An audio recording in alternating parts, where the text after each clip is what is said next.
warahmatullahi wabarakatuh. Perkenalkan, nama saya Tasya Mafirah dengan NIM 2102146. Dan yang saya hormati Ibu Maida Safita MPD selaku dosen pembimbing mata kuliah Desain Program Parenting. Baiklah, di sini saya akan membahas tentang suatu kegiatan parenting, yaitu pentingnya komunikasi efektif antara orang tua dan anak. Mengapa sih pentingnya komunikasi efektif antara orang tua dan anak? Nah, jadi komunikasi yang efektif antara orang tua dan anak sangat penting karena dapat membangun hubungan yang kuat. Komunikasi yang baik antara orang tua dan anak memungkinkan kedua belah pihak untuk mengungkapkan perasaan dan pemikiran mereka secara terbuka, sehingga memperkuat ikatan emosional mereka. Meningkatkan kepercayaan ketika anak merasa bahwa mereka dapat berbicara tentang apapun dengan orang tua mereka. Ini menciptakan lingkungan yang penuh kepercayaan dan pemahaman.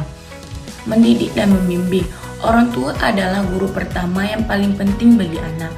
Melalui komunikasi efektif, orang tua dapat memandu dan mendidik anak mereka tentang berbagai aspek kehidupan.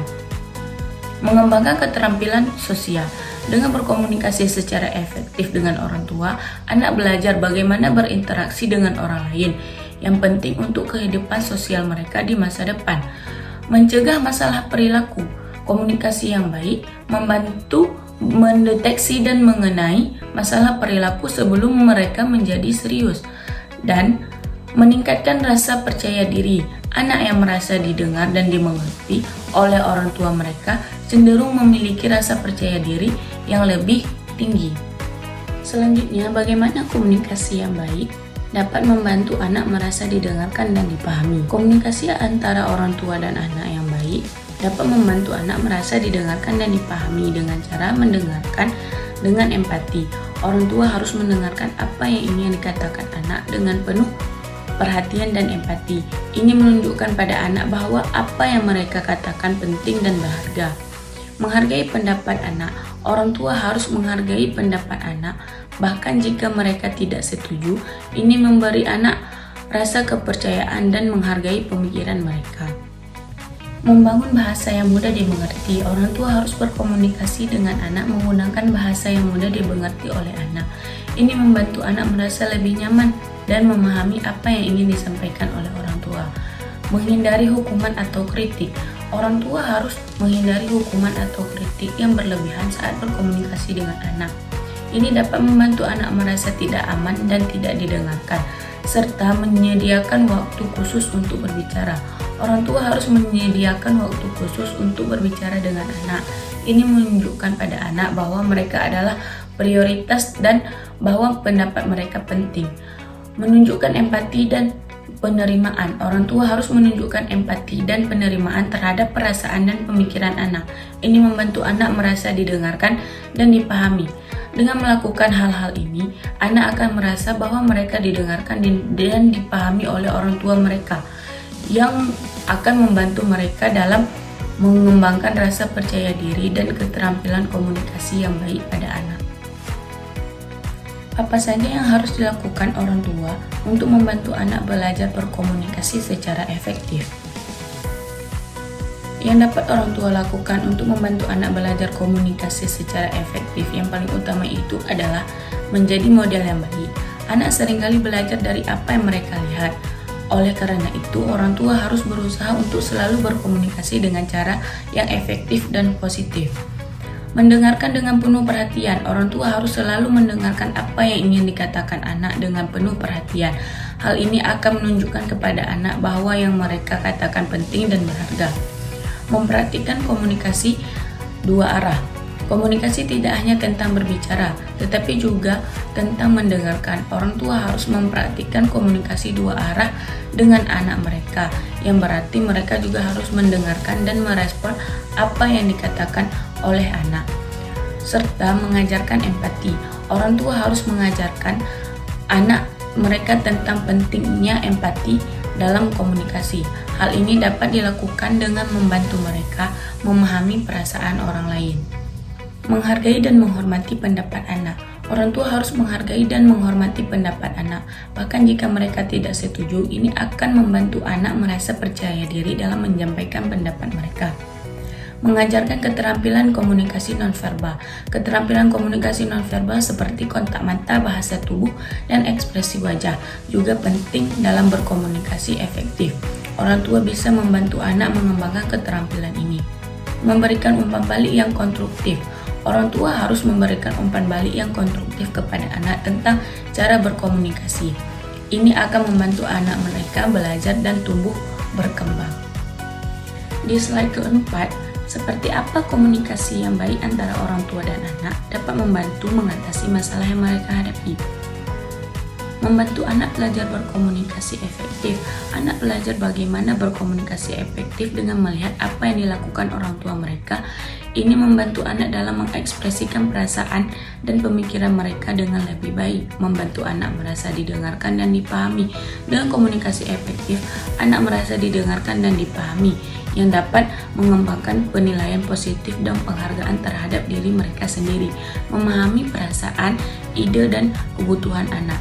Komunikasi yang baik membantu orang tua memahami perasaan, ide, dan kebutuhan anak mereka yang penting dalam membantu mereka mengatasi masalah, serta membantu mengelola emosi.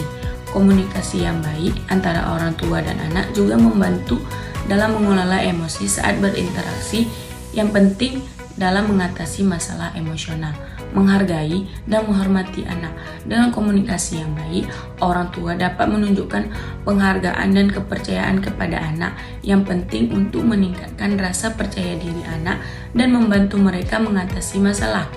Membangun hubungan yang kuat. Komunikasi yang efektif antara orang tua dan anak dapat membantu membangun hubungan yang kuat, yang penting dalam mengatasi masalah dan memungkinkan muncul dalam hubungan tersebut. Apa yang dapat dilakukan orang tua untuk memahami perasaan, ide, dan kebutuhan anak mereka dengan lebih baik? Dengan cara bertanya dengan tulus, ajukan pertanyaan yang terbuka dan tulus kepada anak untuk memahami lebih dalam tentang perasaan, ide, dan kebutuhan mereka. Berikan kesempatan bagi mereka untuk berbicara dengan lebih rinci. Observasi, perhatikan tanda-tanda nonverbal anak seperti bahasa tubuh, ekspresi wajah, dan tingkah laku. Hal ini dapat memberikan petunjuk tentang perasaan dan kebutuhan mereka. Jadi pendengar aktif. Tunjukkan minat dan perhatian saat anak berbicara. Berikan umpan balik yang mendukung dan mendorong mereka untuk lebih terbuka. Beri ruang dan ungkapan. Ciptakan lingkungan yang aman dan terbuka di mana anak merasa nyaman untuk berbagai perasaan, ide, dan kebutuhan mereka. Jangan menghakimi atau menyalahkan mereka atas apa yang mereka rasakan atau pikirkan. Gunakan bahasa yang mudah dimengerti sesuai bahasa penjelasan Anda agar anak sesuai dengan pemahaman mereka. Hindari menggunakan frase atau istilah rumit yang mungkin sulit dipahami oleh seorang anak. Perhatikan kehidupan anak, libatkan diri dalam kehidupan anak seperti berpartisipasi dalam kegiatan mereka, menghadiri pertemuan sekolah, dan terlibat dalam percakapan sehari-hari. Ini membantu orang tua memahami lebih baik tentang kebutuhan dan keinginan anak. Jaga komunikasi terbuka, buatlah waktu khusus untuk berbicara dengan anak secara teratur. Jaga komunikasi terbuka dan jujur sehingga anak merasa nyaman untuk berbagi perasaan, ide, dan kebutuhan mereka. Jangan memaksa pendapat, hormati pendapat anak dan jangan memaksakan pendapat atau keinginan orang tua. Berikan mereka ruang untuk berekspresi dan berikan masukan. Dengan melakukan hal-hal ini, orang tua dapat memahami perasaan, ide, dan kebutuhan anak mereka dengan lebih baik dan membangun hubungan yang lebih baik dan bermakna. Yang terakhir ada apa-apa saja sih manfaat membangun kepercayaan orang tua dan anak melalui komunikasi efektif. Yang pertama itu ada hubungan yang kuat. Komunikasi efektif yang didasarkan pada kepercayaan memperkuat hubungan antara orang tua dan anak. Ini menciptakan ikatan yang kuat dan saling menghormati antara keduanya. Yang kedua ada keterbukaan. Ketika ada kepercayaan antara orang tua dan anak merasa nyaman untuk berbagi pikiran, perasaan, dan masalah mereka dengan orang tua.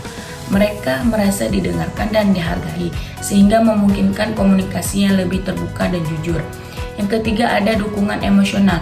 Kepercayaan yang kuat memungkinkan orang tua untuk memberikan dukungan emosional yang konsisten kepada anak. Anak merasa aman, nyaman untuk mengungkapkan perasaan mereka, dan orang tua dapat memberikan dukungan yang diperlukan. Yang keempat, ada penyelesaian konflik yang sehat. Ketika ada kepercayaan, konflik dapat diselesaikan dengan cara yang sehat dan konstruktif.